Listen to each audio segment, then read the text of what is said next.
हुजूर एक शख्स को वास फरमाते हुए इरशाद किया, 5 चीजों को 5 चीजों से पहले गनीमत समझ लो। पहली चीज, शबाबा का कब्ल हरामिक, अपनी जवानी को बुढ़ापे से कब्ल गनीमत समझ लो। आज जवानी है, आज़ा में जोर है, आज इबादत रियाजत करना चाहो, किसी दुखी की मदद करना चाहो, किसी के काम आना चाहो, रोजे रखना चाहो, नवाफिल की अदायगी करो, जो भी अमले खैर करना चाहो, तुम्हारे कवा तुम्हारा साथ देंगे। लेकिन बुढ़ापे में चाहने के बावजूद भी कुछ नहीं होगा। गई जवानी आया बुढ़ापा, ते जाग पइयां सब पीड़ा, हुण खाया कुछ कम ना आवण, सौंफ जवैन हरीड़ा। मियां साहब फरमाते अब कुछ काम नहीं आता, अब आज़ा ही लटक गए, मुदमहिल हो गए आज़ा। तो आज मौका है, जवानी के लम्हात हैं, इन जवानी को राह खुदा पे डाल दो। और जवानी में तौबा अल्लाह को बड़ी महबूब है। एक रिवायत में आता, जब जवान तौबा करता है, खुशी से अल्लाह का अर्श झूम उठता है, अर्श इलाही झूम उठता है जवान की तौबा से। फरमाया मैं अल्लाह का हबीब हूं, और फिर फरमाया जो जवान जवानी में तौबा करे वो भी अल्लाह का हबीब है। कितनी बड़ी बात है। तो जवानी याद इलाही में गुजरे, जिक्र इलाही में गुजरे, तो फरमाया जवानी को बुढ़ापे से कबल गनीमत समझ लो। फिर फरमाया सेहता का कबला सुकमिक, अपनी सेहत को बीमारी से कबल गनीमत समझ लो। सेहत के लम्हात मुयस्सर हैं, बीमारी आते देर नहीं लगती, तो सेहत को गनीमत समझते हुए भरपूर फायदा हासिल करो और कोशिश करो, मेहनत करो राह खुदा में आगे बढ़ने की। वगिना का कबला फकरिक, तीसरी बात इरशाद फरमाई, अपने गिना के दौर को, मालो दौलत की फरावानी के जमाने को गनीमत समझो, फकर से कबल।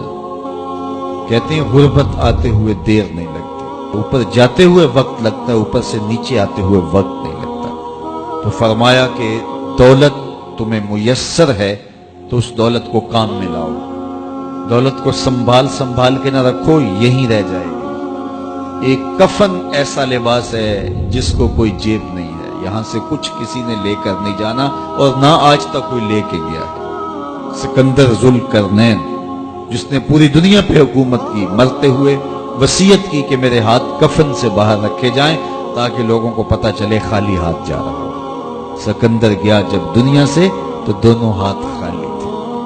तो असल वो है जो हम साथ लेके जाएंगे। मेरे हुजूर ने फरमाया, इब्ने आदम कहता है माली माली माली, मेरा माल मेरा माल। फरमाया उसका माल वो है जो उसने खाया या पहना और पुराना कर दिया या उसने आगे भेज दिया। फरमाया बाकी उसका नहीं है, ये उसके वारिसों का है, वो कफन भी मैला नहीं होने देंगे कि बांट लेंगे। तो फरमाया गिना के जमाने को गनीमत समझो, फकर से कबल। चौथी बात इरशाद फरमाई, फरागत के लम्हों को मसरूफियत के वक्त से कबल कबल गनीमत समझो। आज फरागत है, बहुत कुछ कर सकते हो, गुजरते लम्हात के साथ साथ कंधों पर जिम्मेदारियों के बोझ बढ़ते चले जाएंगे, फिर करना भी चाहोगे फुर्सत नहीं मिलेगी। तो फुर्सत की घड़ियों को गनीमत जानो। पांचवी चीज इरशाद फरमाई, वह हयात का कबल मौतिक, और अपनी जिंदगी को मौत से कबल गनीमत समझो। आज जिंदगी है, चलो बीमारी सही, आज़ा मुदमहिल सही, फरागत नामुयस्सर सही, दौलत नहीं सही, कोई बात नहीं है, उसके हुजूर आंसू तो बह सकते हैं, अपने गुनाहों की माफी तो मांगी जा सकती है। जिस तरह भी बैठ करके लेट करके उसके हुजूर इबादत का रंग तो इख्तियार किया जा सकता है। वुजू नहीं हो पाता, आज़ा साथ नहीं देते, तयम्मुम तो हो सकता है, लेकिन एक वक्त आएगा ये सहूलत भी छिन जाएगी, ये फुर्सत भी बाकी नहीं रहेगी।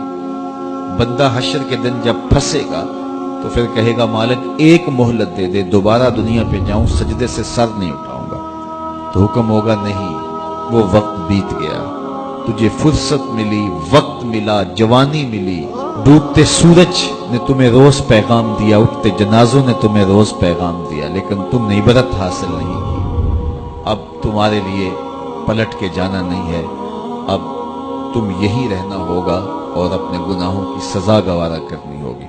حضور نے فرمایا اللہ اس شخص کے چہرے کو تر و تازہ رکھے جس نے میرے سے کوئی حدیث سنی، پھر جیسے سنی اس کو ویسے آگے پہنچا دیا۔